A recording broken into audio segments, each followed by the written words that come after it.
So today I'm going to talk to you about a truly remarkable artist. Her name is Yayoi Kusama.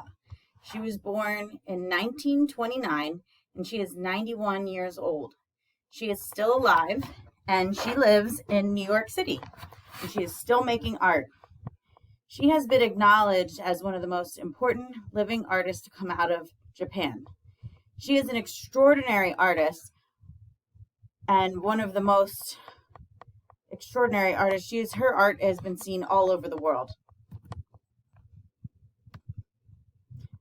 So Yayoi Kusama had a bit of a difficult childhood. She came from a pretty affluent family. Her mom, in particular, did not agree with her artwork. She didn't support it. So that was a little frustrating for her. She also suffered from mental illness. And back then, in the early 1900s, doctors really didn't know much about mental illness or how to treat it. And people didn't really talk about it because they didn't know how to explain what was going on in their minds. So Kusama turned to her art. Her art was a form of therapy. It was a way for her to process the thoughts and the feelings that she was having. Her art, it has like lots of different designs and patterns and really repetitive patterns, and she just immerses herself into her art and she just clears her mind of all thoughts and feelings. Here's one of her paintings. This is Mount Fuji. This one here is called Flowers. She does a lot of landscapes. You'll see a lot of flowers in her work. As a child, when she wanted to do her art, she would have to leave and go for walks, and she would sit in gardens and pastures and paint and draw her artwork. And here you can see she has thousands and thousands of works that have been shown all over the world. So here is a photo of the obliteration room. This was the video that you should have watched before you started listening to the slideshow. So if you haven't done that, after the slideshow, go back and watch this video. The installations are what she is most famous for. Here's another one of her art installations. This is in a museum in Tokyo. She has a museum that is dedicated all to her artwork, and every room is different and has these art installations.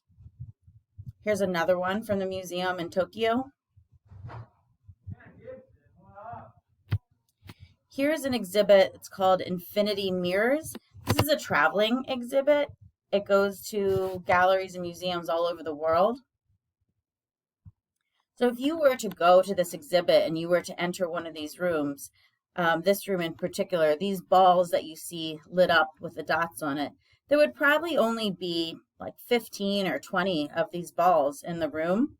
But the way the mirrors are arranged, it appears and it gives that illusion that the balls go on and on for infinity. Here's another one of her art installations. This is called Bloom. This is similar to the obliteration room. These little flowers were given to people, and as they entered the room, they were able to place them wherever they chose.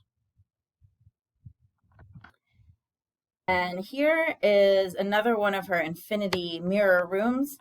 And again, just like those balls that were hanging, these pumpkins, if you were to enter this room, there would probably only be 15 or 20 pumpkins. But the way the mirrors are, it looks like this pumpkin patch goes on and on forever. Here's one of the pumpkins. This is in one of the downtown areas in Paris, France. And here again is a painting of the pumpkins. Kusama really loved pumpkins. So you see a lot of sculptures of pumpkins or paintings and drawings of pumpkins in her work. And here shows, this is a different one from the last, but it shows how big some of her work is. So this is what we are going to do. We are going to create our version of these pumpkins. And we're just going to take our time.